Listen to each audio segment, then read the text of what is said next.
গতকাল আমার দ্বিতীয় বাসর রাত ছিল।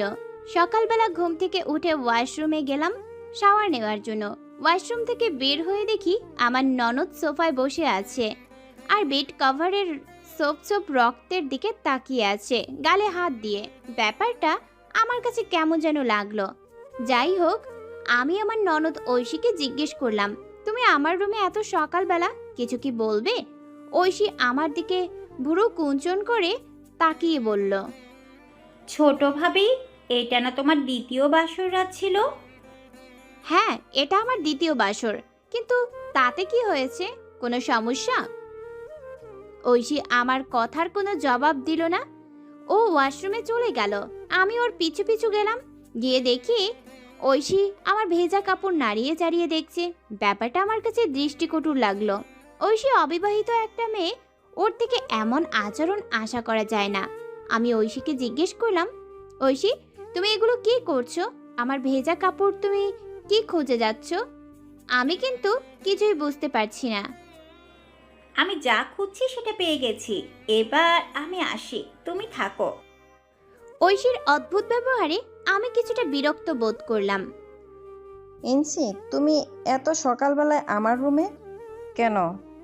কিছু লাগবে তোমার?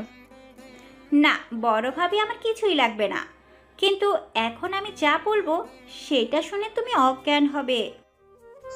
এত ফালতু না বকে জোকে কাশো। কি হয়েছে সেটা বলো। বড় ভাবি, তুমি জানো কি হয়েছে? একটু আগে ছোট ভাবি রুমে গেছিলাম ছোট ভাইয়া আর ভাবিকে ডাকতে। মা ডাকতে বলেছে, কারণ একটু পর অনেকে আসবে নতুন বউ দেখতে। কিন্তু ওদের রুমে গিয়ে যা দেখলাম তাতে আমার নিজের চোখে বিশ্বাস করাতে পারছি না। ইনসি প্লিজ, বনিতা বাদ দিয়ে মূল পয়েন্টে এসো।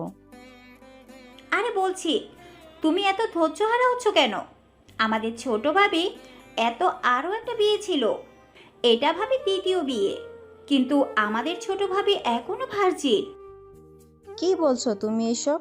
নীলা ভার্জিন হয় কি করে? তুমি ভুল দেখেছো। না বড় ভাবি, আমি ভুল দেখিনি। আমি ওদের বেড কাভারে রক্তের দাগ দেখেছি। তারপর আরও শিওর হওয়ার জন্য আমি ওয়াশরুমে গিয়ে ছোট ভাবির কাপড় চেক করেছি, সেখানেও রক্ত পেয়েছি আমি। এখন আমি ভাবছি এটা কি করে সম্ভব? ছোট ভাবি এখন ভার্জিন থাকে কি করে? নাকি এর পেছনে অন্য কোনো গল্প লুকিয়ে আছে?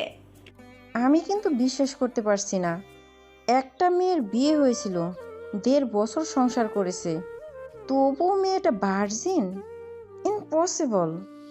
নিশ্চয় নীলার কোনো কঠিন রোগ আছে, না হলে এমনটা হওয়ার কথা তো না। আচ্ছা চল, আমরা গিয়ে শুভর সাথে কথা বলি। হ্যাঁ, তাই চলো বড় ভাবি। গত রাত ছিল আমার বাসরাত। বউয়ের সাথে রোম্যান্স করে আমি হেভি ফুরফুরে মেজাজে আছি। আমি প্রতিদিন সকাল সকাল ব্যায়াম করি। গত রাত বাসরাত ছিল, তাই অভ্যাসটা তো চেঞ্জ করতে পারি না। শাওয়ার নিয়ে বের হয়ে পড়লাম ব্যায়াম করতে। বাসায় ফিরে এসে নীলার ভিজা চুল দেখে আমার মাঝে আবার কামনার আগুন জ্বলে উঠল। আমি গিয়ে পিছন দিক থেকে নীলাকে জড়িয়ে ধরলাম। আচমকা নীলাকে জড়িয়ে ধরাতে নীলা কিছুটা ঘাবড়ে গেল। আরে কি হচ্ছেটা কি শুভ? তুমি আমাকে এভাবে জড়িয়ে ধরেছো কেন? দরজা লক করে না কিন্তু, কেউ এসে পড়লে কেলেঙ্কারি হয়ে যাবে। ছেড়ে দাও আমাকে। আমি আমার বউকে জড়িয়ে ধরেছি, তাতে কার বাপের কি? দেখলে দেখুক, কেলেঙ্কারি হবে কেন? তুমি আমার বিয়ে করা বউ, তোমার সাথে আমি অবৈধ কোনো সম্পর্কে জড়াচ্ছি না, বুঝলা বউ? উফ, তুমি কেন বুঝছো না? দেখো, এই অবস্থায় আমাদের কেউ দেখে নিলে আমি লজ্জায় পড়বো। ছাড়ো শুভ। ছাড়বো না বউ। এখন যে আমার অন্য কিছু করতে মন চাইছে, এসো আর একবার T20 বিশ্বকাপ খেলা হয়ে যাক।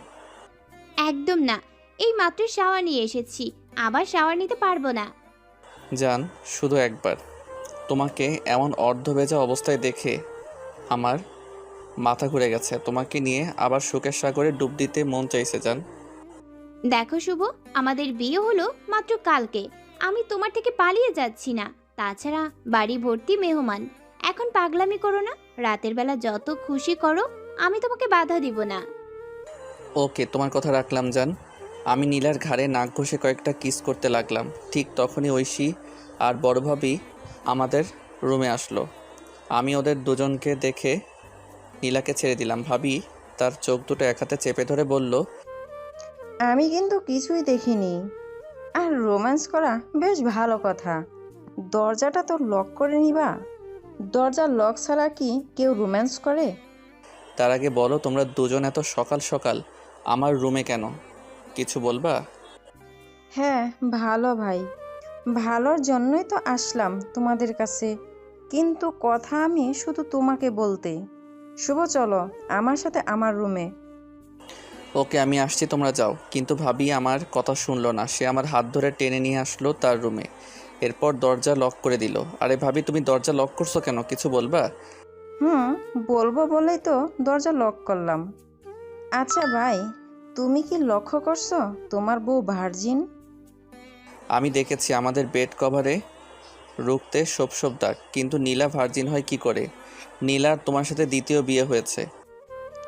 আরে তুমি বুঝতে পারছো না? ওই মেয়ের কঠিন রোগ আছে শরীরে।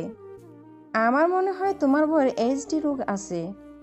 তা না হলে রক্ত বের হলো কি করে? তুমি আগেই নীলাকে নিয়ে ডাক্তারের কাছে যাবে। বড় ভাবি এটা তুমি কি বলছো? এইডস তো মারাত্মক। আমি তো গত রাতে নীলার সাথে ওইসব করেছি উইদাউট প্রোটেকশন ছাড়া। এখন যদি আমারও সেই রোগটা হয় তখন কি করব? তাই বলছি তুমি নীলাকে নিয়ে ডাক্তারের কাছে যাও। তারপর ডাক্তার টেস্ট করতে দিলেই তো রিপোর্ট আসবে।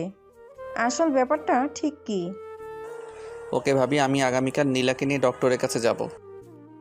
ভাবির রুম থেকে বের হয়ে নীলার কাছে চলে আসলাম আর নীলাকে বললাম, নীলা আগামীকাল তুমি আমার সাথে ডক্টরের কাছে যাবে। কি? আমি তো পুরোপুরি সুস্থ সবল একটা মানুষ। আমি কেন শুধু শুধু ডক্টরের কাছে যাব? আমি ডক্টরের কাছে যাব না, বরং ডক্টরের কাছে তোমার যাওয়া দরকার হলে তুমি যাও, আমি যাব না। ইডিয়েট একটা। নীলা আমি কোনো কথা শুনতে চাই না, তুমি আমার সাথে যাচ্ছ আমি শুধু সেটাই জানি। কিন্তু আমি তোমার কাছে কি কারণে ডক্টরের কাছে যাব সেটা তো বলবা। দেখো নীলা, এত আর্গুমেন্ট আমার পছন্দ না। তোমাকে যেতে বলেছি যাবা। আমি তোমার স্বামী, তাই তুমি আমার কথা শুনতে বাধ্য।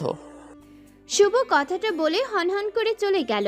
আমি কিছুই বুঝতে পারিনি। সারাদিন আমার যা আর ননদ আমার সাথে কেমন করে যেন অদ্ভুত ব্যবহার করে যাচ্ছে।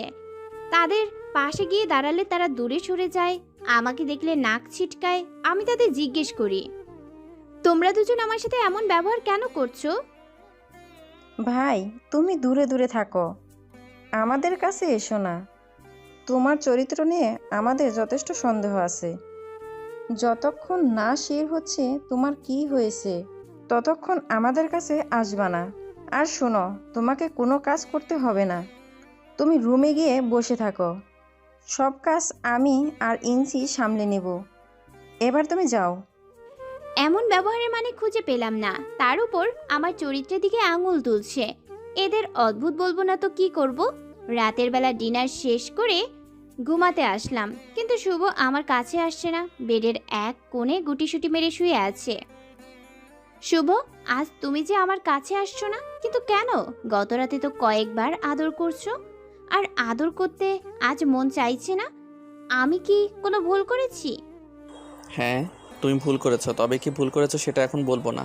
আগে তোমাকে ডক্টর দেখাই, তারপর বলবো তোমার কি ভুল ছিল। বুঝলাম এবার। ভাবি, ঐশী আর শুভর মাঝে আমাকে নিয়ে কিছু একটা চলছে, যা আমার কাছে ওরা গোপন করে যাচ্ছে। তবে আমি যেটা ভাবছি সেটা যদি হয়, তাহলে আমি শুভকে কোনো দিন ক্ষমা করব না। শুধু শুধু পরের কথা শুনে নিজের বউকে সন্দেহ করা। আমাকে জিজ্ঞেস করলেই তো আমি সবটা বলে দিতে পারতাম। পরদিন সকালবেলা ঘুম থেকে উঠে ফ্রেশ হয়ে নাস্তা করে নিলাম। একটু পর শুভ রুমে আসলো আর বলল, নীলা চলো তোমাকে নিয়ে ডক্টরের কাছে যাব। আমি আর না করিনি, কারণ আমি চাই না আমার কারণে সংসারে কোনো ঝামেলা, কোনো রকম অশান্তি হোক। ডক্টর দেখিয়ে এসে না হয় তাদের উচিত জবাব দেব। ঘন্টা 3-4 পর আমরা ডক্টর দেখিয়ে বাসায় ফিরে আসলাম। আমি পা ঝুলিয়ে বেডে বসে আছি। এখন শুভ আমার পায়ের কাছে বসে আমার কোলে মাথা রেখে বলল, নীলা সরি, আমি শুধু শুধু তোমাকে ভুল বুঝেছি, আমাকে ক্ষমা করো। আগে বলো কি জন্য আমাকে ডক্টরের কাছে নিয়ে গিয়েছিলা? তখন ভাবি আর ঐশী আমাদের রুমে আসলো। আমি তাদের দিকে তাকালাম। তখন শুভ বলল, বাসর রাতে তোমার ব্লাড বের হয়েছে, সেটা ঐশী দেখে ভাবিকে গিয়ে বলে, আর ভাবি আমাকে তার রুমে নিয়ে গিয়ে বলে তুমি বিবাহিত একটা মেয়ে ছিলে, অথচ তুমি ভার্জিন। তাই ভাবি সন্দেহ করে তোমার হয়তো এইডস রোগ আছে, আর ডক্টরের কাছে নিয়ে যেতে বলে, আমিও তাই করি। আমি এটা আগেই সন্দেহ করেছিলাম। তাহলে শোনো, আমার যার সাথে বিয়ে হয়েছিল তার একটা মেয়ের সাথে রিলেশন ছিল। সেই মেয়েটাকে বিয়েও করে নেয়, কিন্তু তার পরিবারে কথাটা বলার সাহস ছিল না। আমাকে কথা বলার পর আমি তাকে ভরসা দেই তার বউকে তার কাছে ফিরিয়ে দিব, আর আমি নিজেই ডিভোর্স নিয়ে চলে আসব। তখন সে আমার কৃতজ্ঞতার সাথে বলে, তাহলে আপনি হবেন আমার কাছে আমানত, আমি আপনাকে কোনোদিন টাচ করব না। এই বিশ্বাস রাখেন আমার উপর। আমাকে ডিভোর্স দেওয়ার পর যে আপনাকে বিয়ে করবে সে আপনাকে ভার্জিন অবস্থায় পাবে। তার বউকে তার কাছে ফিরিয়ে দিতে আর ডিভোর্স পর্যন্ত সম্পর্কটাকে নিতে আমার 1 বছর লেগে যায়। আজ সেই লোকটা পা ধরে সালাম করতে ইচ্ছে করছে, কারণ সে পুরুষ মানুষ ছিল, তবুও আমি তার কাছে সেফ ছিলাম। আর এই বাড়িতে দুটো মেয়ের কাছে আমি নিরাপদ নই।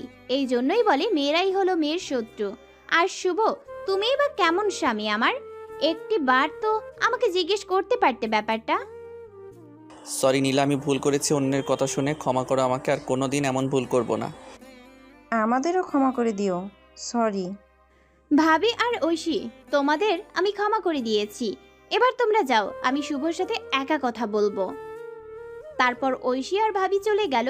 আমি শুভকে বললাম, শোনো শুভ, স্বামীর সম্পর্কে যদি বিশ্বাসটা না থাকে তাহলে সম্পর্ক টেনে নেওয়া কঠিন হয়ে যায়।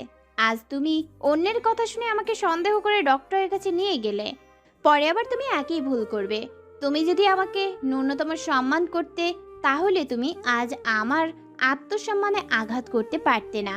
তাই আমি তোমার সাথেও সংসার করব না। আমি এখন বাপের বাড়ি চলে যাব। প্লিজ নীলা, এমন কাজ করো না, শেষবারের মতো ক্ষমা করে দাও। প্রমিস করছি আর কোনোদিন তোমাকে সন্দেহ করব না। ওকে, তোমাকে শেষ সুযোগ দিলাম। গল্প শেষে একটা কথা বলবো, স্বামী স্ত্রীর সম্পর্কের মাঝে বিশ্বাস হলো মূল ভিত্তি। বিশ্বাস না থাকলে সম্পর্ক টিকিয়ে রাখা যায় না। তাই সম্পর্কের মাঝে 3 ব্যক্তির হস্তক্ষেপ হলে আগে সবটা যাচাই করে নেবেন, কোনটা সত্যি আর কোনটা মিথ্যা। ধন্যবাদ।